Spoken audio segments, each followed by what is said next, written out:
Todd, what are we looking at right now? Computer buttons and blinky lights.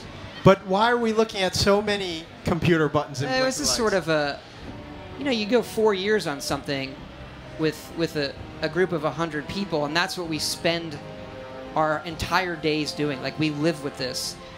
And there isn't a single part of the game that we haven't debated and gone over, and how can we make it better, and what's right, and how can we put more and more and more and more into it. And just those pictures of those computer panels, they represent that for me pretty well.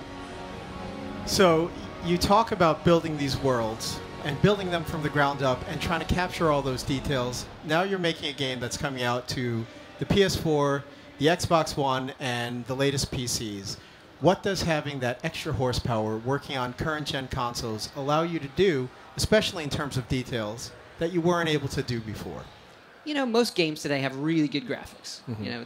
That's pretty standard, but memory is important to us, how much memory it has.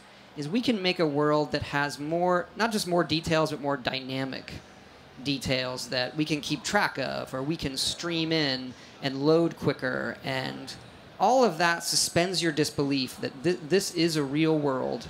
So then when something crazy happens, a Deathclaw comes busting through, it's that much more real. It just allows you to really be part of that world, right? Yeah, or you stumble into an old, we like to do a lot of environmental storytelling, so you stumble into a bedroom where maybe somebody lived.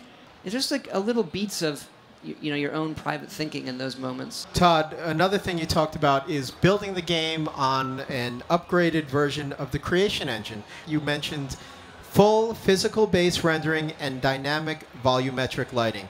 Now, I know what I saw. I saw the water looks beautiful, the world looks beautiful. And what does that mean to the gamer? To the gamer, it looks prettier. So people like that. The volumetric lighting, when the weather rolls in, that sense of haze isn't just a series of effects that are on the screen. They're actually tessellated, polygonal volumetric lighting that is hazing the world, and it's really good for Fallout because we're doing a lot of things that, even though we have areas that load, we have a lot more things that don't load. So you're going to enter into like a destroyed house, and then those dust and light fog shafts that are coming through, various holes from where the sun is. It just creates an atmosphere that we haven't been able to do before. I mean, speaking of living in this world, one of the first things that I noticed that I think a lot of people noticed was how much more vivid the colors are, especially the blues of the sky. Yeah, and it was funny. I think we're so used to it because we've been working on the game for so long that when people said, oh my God, there's blue, and looking back at 3, there is this sameness to the environment. If you're playing the game for an 8-hour stretch, it can be a little depressing. So our view was, the world's already destroyed. You're going to get a lot of grays and browns and dust. And Istvan Pele, our lead artist on it, was really into calling out things for your attention that had bits of color that we wanted to do anyway, so finding the right balance of that. The other thing that people need to know, we kind of hint at it in the trailer and the other footage, is that there is different weather. We actually have a part of the world we call the glowing sea, which is where the bomb falls. That looks more like your classic Fallout 3 wasteland, but even more so. And then we have a new weather system for this one so that the storms from the glowing sea, these radiation storms, can flare up and then blow through the world.